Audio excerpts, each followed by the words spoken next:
My name is Lydia Greer, and I was never the daughter anyone in my family wanted to brag about.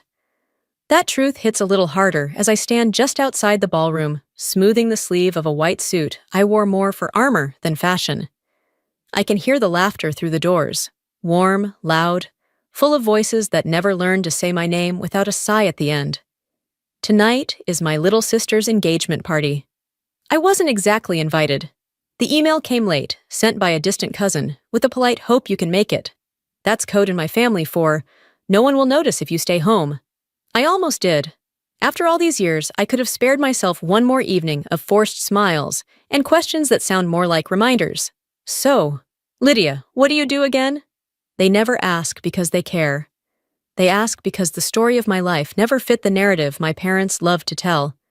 The one where their younger daughter shines, and the older one just exists. Quiet, out of place, failing, as they see it, to become anything worth mentioning. But I came anyway. I'm not sure if it's hope or pure stubbornness that got me dressed and through those doors tonight. Maybe I needed to see for myself if anything had changed, or if I'd finally outgrown the sting of being invisible in my own family. Maybe I just wanted to put an end to something that never really started. I wasn't looking for a fight, and I certainly wasn't expecting anyone to notice me. I'd learned how to blend in, how to let my silence do the talking. But the funny thing about silence? Sometimes it's the one thing nobody can ignore. It's strange how a single label can cling to you, outlasting birthdays, graduations, even those quiet victories you try to claim for yourself. In my family, I was always the odd one out, though nobody ever said it to my face. The words were softer, wrapped in polite concern. "Lydia's just different." Or, when my father was in a more generous mood, "she sees the world her own way." But difference in the Greer family was just a kinder word for disappointment. Growing up, I was the quiet shadow at every family gathering, the girl who preferred computer games and science kits to ballet shoes and soccer practice. While my little sister Rachel basked in the spotlight, her hair perfectly curled, her trophies polished, and lined up like soldiers on her dresser, I found comfort in the glow of a computer screen and the privacy of my bedroom. Rachel was everything my parents had hoped for: popular, charming, effortlessly bright. Her report cards were framed on the living room wall. My own, even when crowded with honors math and perfect attendance, ended up in a drawer, forgotten with the Christmas cards from old neighbors. Still, I tried to belong. I went to the parties, laughed at the right jokes, offered to help set the table. But it was never enough. My father once told a friend at a barbecue, loud enough for me to hear, that Rachel was destined for great things, and, "Lydia, well, she'll figure it out, I'm sure." I pretended not to notice. After a while, you learn to turn your ears off, to armor your heart with silence. College was my first real escape, a scholarship to a tech program 3 states away. I left home with 2 suitcases, a box of secondhand programming books, and a quiet promise to myself that I would do something remarkable, even if nobody at home ever cared enough to notice. I never wanted to prove them wrong. I just wanted to prove to myself that my life could mean more than the one who never fit in. But the Greer family's reach was long, and their judgments traveled even farther. I remember one Thanksgiving, home from college, and hopeful for something like pride or connection. We sat around the table, turkey steaming, Rachel's boyfriend in tow, my mother beaming as she recited Rachel's latest triumphs. When it came time for my update, my father barely looked up from his plate. "Lydia's doing some kind of computer thing," he muttered. "Not sure what you call it. She spends a lot of time on that internet." Someone made a joke about me being a professional cat video watcher, and the laughter burned my ears for the rest of the night. I learned not to share much after that. Every achievement felt too small, too technical, too easy to dismiss. So, I built my own world in the quiet spaces between their noise, one where I could fail and try again without ridicule, where I could tinker and dream and fall short without anyone keeping score. The more they ignored me, the more I poured myself into my work. College became late nights and open tabs, competitions won under fake usernames, side projects coded until sunrise. It was a lonely freedom, but it was mine. The irony is that my family's indifference hurt worse than their criticism ever could. Sometimes I wondered if, in their eyes, I had already failed before I even began. The failure label wasn't about what I did. It was who I was. And maybe, for a long time, I believed them. But the thing about labels is, you can only wear them for so long before you start to chafe. So I wore mine quietly, a scar beneath my sleeve, waiting for the day I could peel it off, whether anyone was watching or not. Leaving home was less an act of rebellion and more an act of survival. My parents called every few weeks at first, but the calls became shorter, more strained, just enough to check a box, not enough to bridge the distance that had always stretched between us. At college, I was anonymous and free, a face in the crowd. It suited me. I spent my nights hunched over my laptop in the library, fueled by vending machine coffee and an ache to prove, to whom, I couldn't say anymore, that I mattered. Money was tight. I took every freelance job I could get, building websites for local businesses, debugging ancient code for professors, sometimes pulling all-nighters just to make rent. The work was lonely, but the solitude felt honest in a way my family never had. I learned the hard way that resilience isn't built on applause, but on grit, on getting up after every door closes, on persisting when no one is watching. There were setbacks, plenty of them. I applied to internships and was passed over for better fits, watched classmates get offers at shiny firms while I juggled 3 part-time gigs. But every failure taught me something my family never could. I didn't need their validation to keep moving. I started entering tech competitions online, often under usernames that hid my gender, and sometimes I won. Small cash prizes, a bit of recognition from strangers on message boards. It was enough to keep going. After graduation, I moved to a small, dim apartment in the city. My parents never saw it, never asked. Rachel was getting her master's and posting smiling photos with her fiancé at wine tastings and charity galas. My mother sent those pictures to our family group chat, always with the caption, "So proud of our Rachel." For me, there were no updates to share. I knew by then that my victories weren't the kind my family celebrated. Still, I kept building. I took a risk and launched a tiny business. Just me, a cheap website, and a dream to make small business automation easier for people like me. The first year was brutal. I watched my savings drain to nothing. There were days I skipped meals, turned down outings, and convinced myself I could hold out for just one more month. But then, slowly, things began to change. A single contract with a mid-size firm led to referrals, then another client, then another. I brought on a partner, then a few remote contractors. I worked 12, sometimes 14 hours a day, rarely sleeping, always learning. I kept my name off the front page, let others take credit, quietly building the engine that drove it all. My family still had no idea. When we did speak, my mother asked, "Have you thought about coming back home? There's no shame in moving in with us if things aren't working out." I lied and said I was doing fine. I never mentioned the business, never tried to explain what I was building. Their version of my life was set in stone, and I didn't have the strength, or the need, to correct it. The truth is, my silence wasn't just a shield. It was the foundation of my new self. I stopped chasing their approval and started pursuing something better. Peace with my own choices. I built my company in the shadows, with no applause, no family dinners, no one calling to say they were proud. In that quiet, I became someone I actually recognized. Someone strong enough to stand alone, even if nobody saw the work it took to get there. The invitation came on a gray Tuesday afternoon, buried among spam and software invoices in my inbox. I almost deleted it without reading. The sender wasn't Rachel or my mother, but a second cousin who lived across the country, a name I barely recognized. The message was polite, formal. The Greer family cordially invites you to celebrate Rachel and Evan's engagement at the Fairmont Grand Ballroom.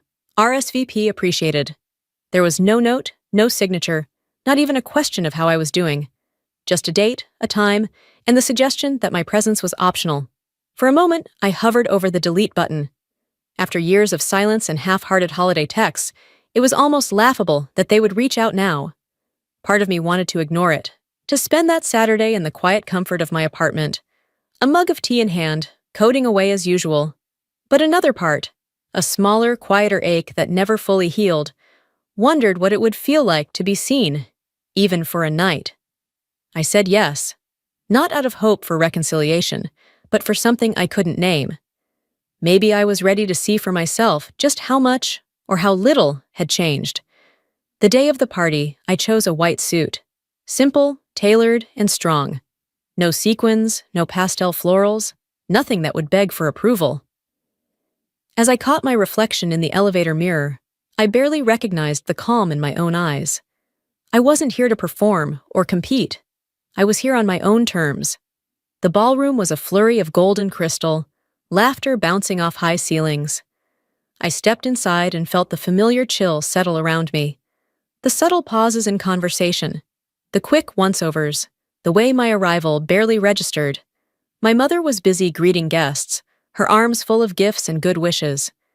Rachel was glowing in a seafoam dress, surrounded by friends and Evan's family, her smile perfect for every camera flash. I found a quiet corner, hoping to go unnoticed. It wasn't hard. A few relatives offered clipped hellos, their eyes already drifting past me. One aunt asked if I was still doing computer stuff, her tone somewhere between confusion and mild disappointment. "Still at that little apartment, right?" Another chimed in. I nodded, letting their ignorance wash over me. Dinner was served, and I ate in silence, watching the Greer family play out its well-rehearsed script. My father raised a toast to Rachel and Evan. May their future be as bright as their achievements. My name was never mentioned. I told myself I was used to it, but some small part of me still ached. I wondered what it would be like to belong, just for a moment. The longing was so old, I almost didn't recognize it. The speeches ended. Rachel's fiancé, Evan, made his way through the crowd, shaking hands and thanking guests. When he reached my table, he introduced himself with an easy confidence.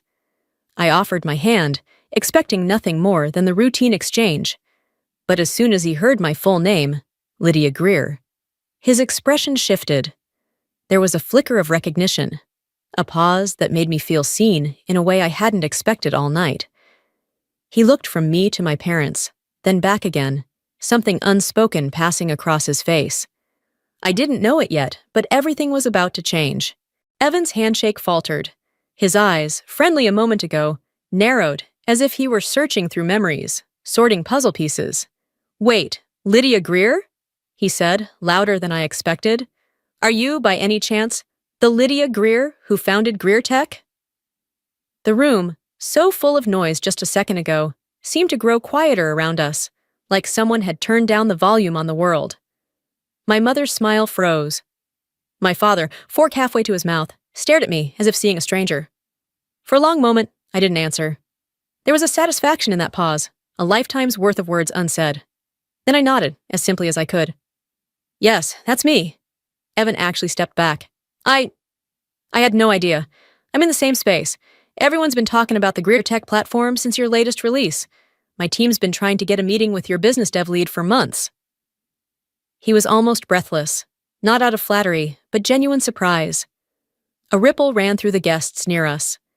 Rachel, sensing the shift, hurried over, her smile faltering as she caught the end of Evan's words. "What's going on?" she asked, her voice just a bit too sharp. She looked from Evan to me, her eyes demanding an explanation she'd never cared for before. Evan turned to her, excitement spilling over. "Did you know your sister is the founder of Greer Tech? That Greer Tech?" He looked back at me. "You kept that quiet." Rachel's face drained of color.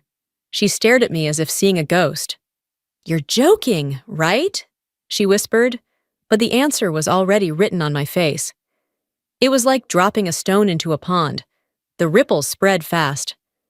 A cousin nearby murmured, "The founder?" Then the words moved from table to table, picking up speed.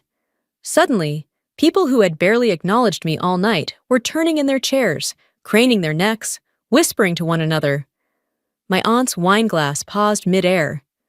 A family friend who hadn't spoken to me since I was a teenager leaned in. his voice hushed and reverent. "You built that? I thought you were just, well, you know." I did know. I'd been just, well, my whole life. My father cleared his throat, his face struggling for composure. "Lydia," he said, "why didn't you ever tell us?" The question felt heavy, years too late. My mother's fingers gripped the edge of the tablecloth. She looked at me with something that might have been regret, or maybe just shock that her well-rehearsed family story had just been rewritten, right here, in front of 100 witnesses. For a heartbeat, I wanted to explain, to fill in all the blanks they'd never bothered to ask about, to recount the sleepless nights, the failures, the loneliness, the clawing climb towards something I could finally call my own. But that was the old Lydia, the girl always longing for approval, for recognition that would never come. So I just smiled, calm and small. "No one ever asked," I said, letting the words sit, soft but final. Evan laughed, still a little stunned. "Well, you just made this party a lot more interesting." He turned to the crowd, eager now, and said, "You know the automation startup I've been raving about? That's Lydia's. She built it from scratch." It was surreal to watch the mood shift, how fast admiration replaced apathy, how curiosity wiped out years of indifference. Suddenly, I was at the center, not because I'd tried to be, but because the truth had finally become impossible to ignore. People peppered me with questions. When did you start? How did you do it? What's next? The people who'd once looked past me were now hanging on every word. I answered politely, but never lost the edge of distance I'd learned to keep. Rachel was silent. Her fiancé was nearly glowing with pride, and a bit of self-interest, I could tell. But Rachel looked at me as if her whole life had been reordered in an instant. I wondered what she saw now. The invisible sister, or the woman who'd done what no one expected. But the real victory was quieter than any applause. For once, I didn't feel the old ache to belong, to be loved or even liked. There was peace in letting the truth stand on its own, in knowing I'd survived every dismissal and carved out a place that no one could take from me, not even the people who'd taught me how to disappear. After a while, the crowd's interest faded, shifting back to speeches and music and cake. My family kept glancing at me, uncertain, as if I might suddenly vanish again. But I stayed, comfortable in the silence I'd earned, certain now that I had nothing left to prove. I left the ballroom before dessert was served, the sound of clinking glasses and laughter growing distant behind me. I didn't need to stay for the speeches or the slow unraveling of family questions that would come in private, too late to matter. Outside, the air was sharp and clean, and I took a long breath, letting it settle in my chest. For the first time in years, I felt light, unburdened, finally, by the need to be seen. My phone buzzed with a message from Rachel. "Why didn't you ever tell me?" I looked at the words, felt the old ache flicker, then fade. There was nothing left to explain. I replied simply, "You never asked." I walked back to my car alone, heels echoing on the marble, my own reflection crisp and certain in the lobby glass. There was no sense of triumph, no fantasy of revenge fulfilled, just a quiet satisfaction. The label of failure had never belonged to me. It was something my family had carried and tried to hand down. I had finally set it down for good. Maybe my family would rewrite their story, try to draw me back into a new narrative now that they knew who I was. Maybe they wouldn't, but it didn't matter. I had already built a life, whole, hard-won, and truly mine, outside their expectations. And that, I realized, was more than enough.